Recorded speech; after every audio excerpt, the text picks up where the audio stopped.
The first documented phone call during hostilities between the leaders of China and Ukraine, Volodymyr Zelensky, was welcomed by the head of NATO, Jens Stoltenberg, who also pointed out that Beijing had not yet denounced Russia's full-scale invasion of Ukraine since it began in February 2022.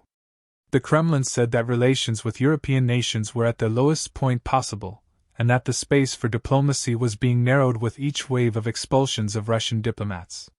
Speaking at the Vatican, Prime Minister Denis Shmyhal claimed to have discussed Kyiv's peace plan and invited Pope Francis to visit Ukraine. According to Interfax, a Russian court fined Wikipedia's owner, the Wikimedia Foundation, $24,510 for failing to remove banned content pertaining to the Russian military. The Russian government turned down a request from the American embassy to see Wall Street Journal reporter Evan Gershkovich while he was detained. According to Ukrainian military authorities, Russian troops attempted to cut off crucial supply routes into Bakhmut in eastern Ukraine on Thursday in an effort to increase pressure on the defending forces. According to Ukraine, a Russian missile attack on a residential building and other buildings in Mykolaiv resulted in 1 fatality and 23 injuries.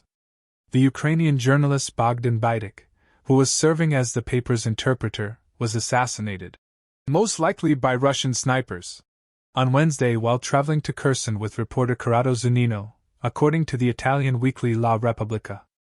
Russia's defense ministry said its forces took control of 4 blocks in northwestern, western and southwestern Bakhmut, according to the TASS news agency.